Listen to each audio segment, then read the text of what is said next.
I used to be referred to as the morning star, the most brilliant light in heaven, and I was highly esteemed.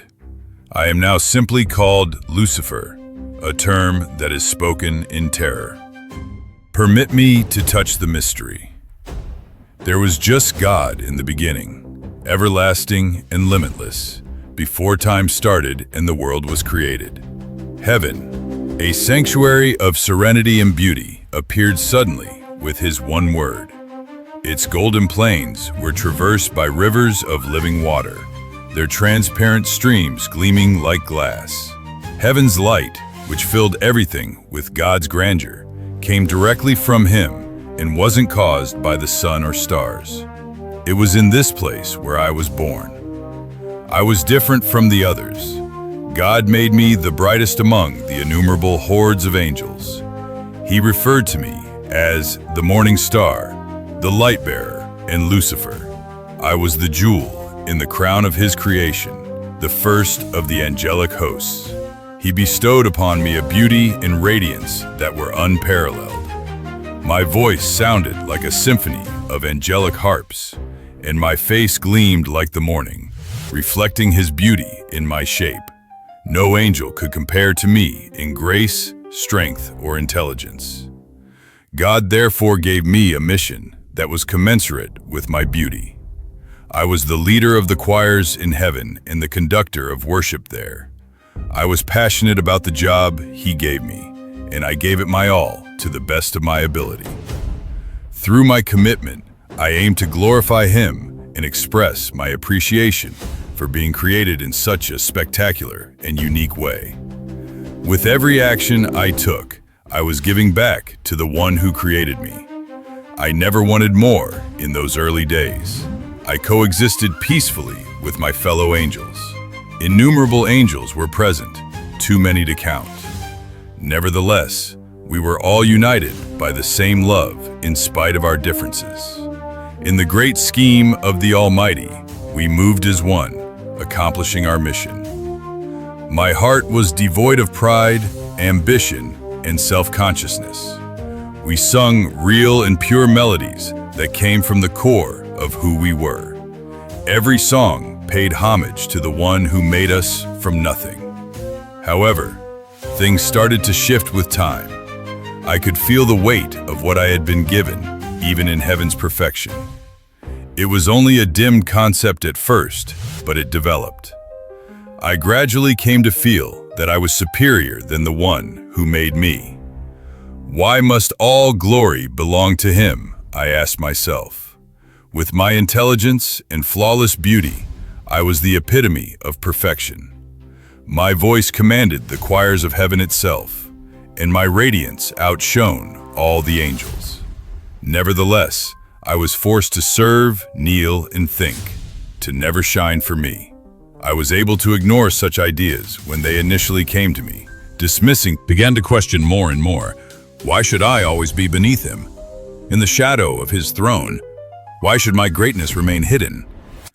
The idea became louder and bolder. My heart's whisper turned into a thundering conviction, and I started to perceive heaven as a cage that prevented me from seeing how amazing I truly was. I believed that I deserved more, that I was destined for more. I started to think of myself as God's equal, if not superior, rather than as his servant. I thought I could govern more effectively than the one who created me. It was an exciting concept. I pictured myself on a throne that was superior than his. I imagined that every one of heaven's hosts turned to worship me. They would bend to me and chant my praises. I was destined for the throne, and I would do whatever it took to get it. That is pride's curse. It makes you believe that you are superior than the person who bestowed your light, and that it is your own. I can readily see today that pride is a slow poison. It starts out lovely and quite undetectable, but it spreads swiftly and twists everything it comes into contact with. It distorts the truth and makes you blind. I lost sight of heaven's splendor.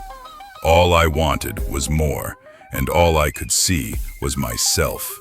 I was certain that I would ascend to heaven and establish my palace above the stars of God. However, I was unaware at the time that my ideas were the first step toward my downfall. So, I had a plan before I rebelled.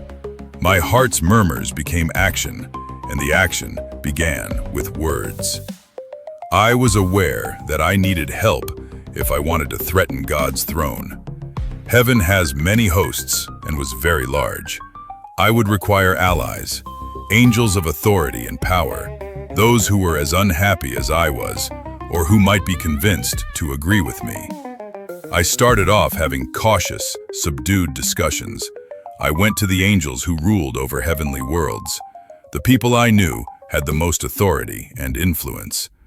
I started by posing straightforward queries, sowing skepticism.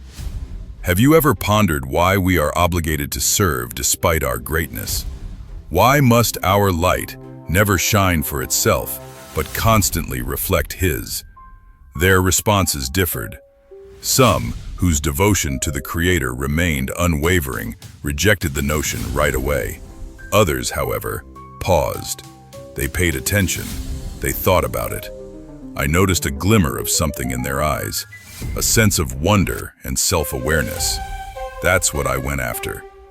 I talked of freedom, describing a new heaven in which we, the strongest and most intelligent people, would no longer submit to anyone.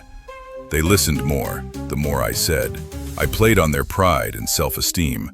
I reminded them of their greatness, their intelligence, and their unparalleled creative power. And thrones started to regard themselves as future rulers rather than servants.